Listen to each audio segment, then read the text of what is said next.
Avis aux abonnés, prenez une grande respiration et préparez-vous à sourire, car ce qui suit est une parodie humoristique. Les performances des joueurs mentionnés sont exagérées avec une touche de sarcasme pour le plaisir de la comédie. Ces athlètes talentueux méritent notre respect et admiration pour leur véritable compétence et dévouement au sport. Alors, regardez avec légèreté et n'oubliez pas de rire. Dans un scénario qui rappelle des souvenirs amers, le Paris Saint-Germain a subi une défaite à domicile face au FC Barcelone avec un score de 2-3. Au moins cette fois-ci, il n'y a pas de risque de remontada du FC Barcelone. Les Parisiens se trouvent cette fois-ci dans l'obligation de renverser la situation lors du match retour en Catalogne. La semaine prochaine, ils devront faire preuve de détermination et d'adresse pour espérer une place en demi-finale de la Ligue des Champions. Un défi de taille les attend, mais l'espoir demeure pour cette équipe habituée aux exploits. Je vous présente les notes et débriefs des performances des joueurs du PSG tels que je les ai vus dans ce match. Donnarumma, noté d'un généreux 4, le gardien du PSG, cette légende vivante. Après des semaines à nous faire croire qu'il était l'incarnation même de la muraille de Chine, voilà qu'il nous offre une performance digne d'une comédie burlesque lors du quart de finale aller. Quel début époustouflant avec cette sortie kamikaze hors de sa zone, digne d'un film d'action de série B, pour stopper Rafinha. Mais attendez, ce n'était que l'échauffement. La suite. Un festival d'hésitation après un corner, comme s'il jouait à 1-2-3 soleil et qu'il avait oublié de se figer. Et que dire de son interprétation sur le premier but barcelonais? Un vrai mime, immobile, contemplatif, presque ému par la beauté de la volée de Rafinha. Enfin, le clou du spectacle, l'oubli magistral de sortir sur le corner du 3-2. Bravo l'artiste, on en redemande pour le match retour. Marquinhos, le rock inébranlable avec un score de 4. Quelle soirée mémorable pour notre défenseur vedette lors de sa 436e apparition record avec le PSG. Titularisé sur le côté droit, il a brillé par son invisibilité, un véritable maître de la discrétion, aussi bien en défense qu'en attaque. Et quelle transformation après la pause, repassant dans l'axe comme un super-héros changeant de costume, mais sans parvenir à stopper l'avalanche de buts. Un match qui restera gravé dans les annales, mais peut-être pas pour les raisons qu'il aurait souhaité. Lucas Hernandez, noté généreusement avec un 4, a été placé en défenseur axial droit. Et quelle révélation! On aurait dit qu'il découvrait le football pour la première fois. Face à Rafinha, il semblait participer à une course de sac, trébuchant et se débattant avec la grâce d'un éléphant sur une patinoire. Puis, en deuxième période, le voilà décalé dans le couloir droit, où il a vaillamment tenté de jouer à un poste aussi familier pour lui qu'un pingouin dans le désert.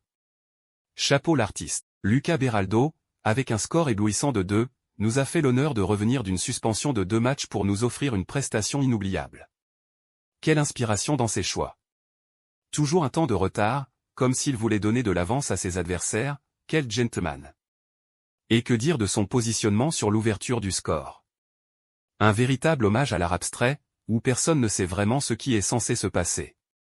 Un grand bravo pour cette soirée très compliquée et qui restera sans doute, gravée dans les mémoires. Kylian Mbappé, noté d'un généreux 3, a décidé de jouer à cache-cache lors de ce grand rendez-vous. La star tant attendue du PSG a brillé, par son absence, ne trouvant jamais la moindre étincelle pour allumer le feu de la victoire.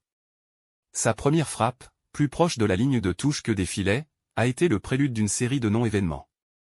Ter Stegen a pu faire une sieste tranquille, sans être dérangé par notre cher Kylian. En manque d'inspiration. Disons plutôt qu'il a choisi de garder tout son talent pour une occasion plus spéciale. Après tout, pourquoi briller aujourd'hui quand on peut remettre ça à demain? Nuno Mendes, avec un 7, était apparemment le seul à savoir qu'il y avait un match de football. Le latéral gauche a pris son rôle très à cœur, se lançant dans l'attaque avec la détermination d'un enfant courant après un ballon de baudruche. Une belle passe pour Mbappé ici, un petit pont sur Koundé là, comme s'il distribuait des bonbons lors d'une fête d'anniversaire. Et en défense. Un sauvetage sur la ligne et un retour héroïque devant Torres, juste pour nous rappeler qu'il n'était pas seulement là pour faire joli, un vrai chevalier servant de son équipe, dans un tournoi où les autres semblaient avoir oublié leurs armures à la maison. Fabian Ruiz, le maestro du milieu de terrain avec un score stratosphérique de 4. Il a joué à un tel niveau d'invisibilité durant le match qu'on aurait dit qu'il était en mode camouflage. En première période, il a touché si peu de ballons qu'on aurait pu les compter sur les doigts d'une main. Et sa contribution à la récupération. Aussi lourde qu'une plume dans l'air. Heureusement, après la pause, il a légèrement émergé de son hibernation avec une passe décisive pour Vitinha, un moment aussi bref qu'un éclair dans le ciel nocturne.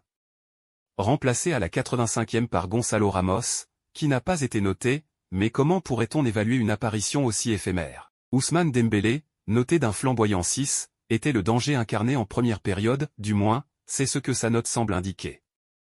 Malgré une performance qui flirtait plus avec l'illusionniste qu'avec l'attaquant, il a réussi à réveiller son équipe après la pause avec un but égalisateur. Et quel spectacle! Un crochet suivi d'une frappe si puissante qu'elle a presque déraciné le Parc des Princes. Dommage qu'il ait joué à touche-poteau pour le but du 3-2, transformant une occasion en or en simple coup de pinceau sur la toile du match. C'était un match spectaculaire qui a certainement suscité de nombreuses réactions et opinions. Si vous souhaitez partager votre avis sur ce match, écrivez-le dans les commentaires de cette vidéo, je serai ravi d'en discuter avec vous.